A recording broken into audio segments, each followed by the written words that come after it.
नमस्कार.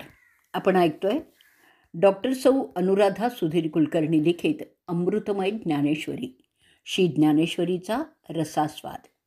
आजचा आपला भाग चालला 59वा. इदम न मम. आई मुलाला जेव्हा प्रेमाने जिवायला घालायला बसते तेव्हा त्याला घेता येतील असे अगदी छोटे छोटे घास त्याच्यासाठी करते. त्याचप्रमाणे शब्दांच्या पलीकडचं अफाट आत्मतत्व सर्वसामान्यांना समजावं असंच गीता माऊलींनी तयार केलं आहे. अशा शब्दात गीतेला वाखाणणाऱ्या श्री ज्ञानेश्वरांनी स्वतः केवढ्या ममतेने गीतेला मराठी भाषेच्या पालखीत बसवून आपल्यापर्यंत आणलं आहे. पण तरीही अतिविनम्रतेने ते म्हणतात, व्यासादिकांसारखे विशाल बुद्धिमान ज्या गीतेच्या प्रांगणात वावरतात तिथे मी एक गरीब बिचारा बडबड करतो आहे. पण त्यावर त्यांचं लढीवाळ समर्थनही असं आहे. 1713व्या ओवीत राजहंसाचे चालणे भूतळी जालिया शहाणे आणिके काय कोणे चालावे चीना. म्हणजे राजहंसाची डौलदार चाल जगात उत्तम ठरली, पण म्हणून आणखीन कोणी चालूच नाही का? आणि दुसरं म्हणजे वडील पुढे जात असताना त्यांच्या पावलांच्या मागोमाग पाऊल टाकून जर मूल आलं तर वडील जिथे पोचतात तिथे मुलाला पोचता येणार नाही का? तसंच 1722व्या ओवीत ते म्हणतायत, तैसा व्यासांचा मागोवा घेतू भाष्यकारा ते वाट पुसतू अयोग्य ही मी न पवतू के जाईन. व्यासमुनींनी लिहिलेल्या गीतेच्या इतर आदिश्री शंकराचार्यादी महान भाष्याकारांनी लावलेल्या अर्थांचं परिशीलन करीत मी या गीतेच्या चिंतन मननाची वाटचाल केलेली आहे.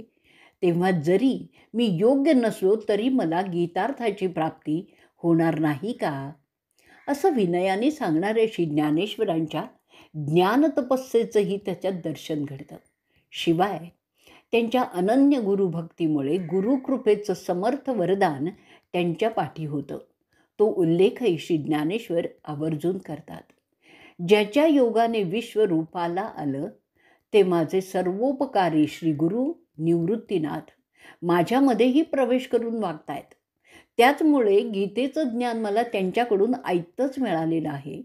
असं सांगणाऱ्या श्री ज्ञानेश्वरांना आपल्या गुरूंमध्ये परब्रह्माचा साक्षात प्रत्यय येत होता हे सिद्ध होतं ना. या परब्रह्माच्या सान्निध्याने विलक्षण आत्मविश्वास त्यांच्या ठाई विलसत होता.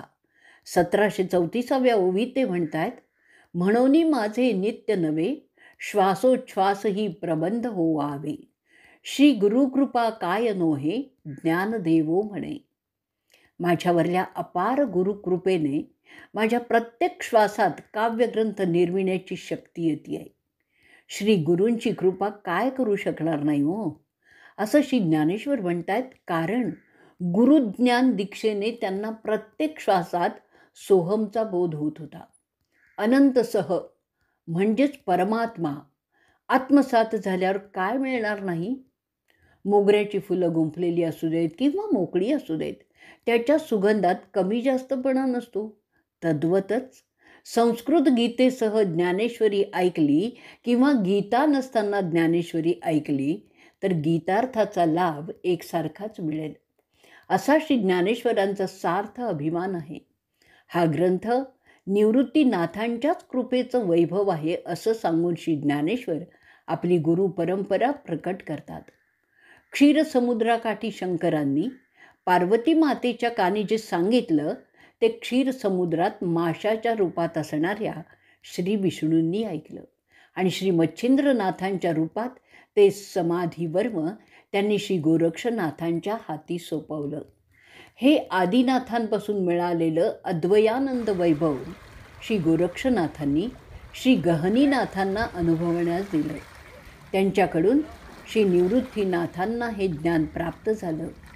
कलियुगातील लोकांचं दुःख पाहून श्री गहनीनाथांनी हे ज्ञानामृत श्री ज्ञानेश्वरांच्या करवी सर्व जनतेला वाटण्याची आज्ञा श्री निवृत्तीनाथांना केली. आणि मग मेघांना वर्षा काळाची जोड मिळाली. म्हणजे ते जशी जोराची वृष्टी करतात त्याचप्रमाणे स्वभावतःच कृपाळू असलेल्या श्री निवृत्तीनाथांना श्री गुरूंच्या आज्ञेचा निरोप मिळाला. मग आर्ताचेनी वोरसे, गीतार्थ ग्रंथ न मिसे, वर्षला शांत रसे, तो हा ग्रंथू. अर्थ, मग पीडित जीवांच्या दयेने गीतार्थ सांगण्याच्या निमित्ताने श्री निवृत्तीनाथांकडून जी शांतीरसाची वृष्टी झालेली आहे तोच हा ग्रंथ आहे.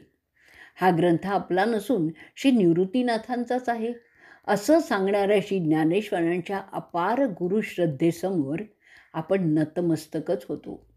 श्री निवृत्तीनाथांच्याकडून गीतार्थाची वृष्टी होत असताना मी उत्कट इच्छेनेच चातक पक्षी बनून उभा राहिलो आणि म्हणूनच एवढ्या यशाला मी प्राप्त झालेलो आहे असं श्री ज्ञानेश्वर म्हणतात.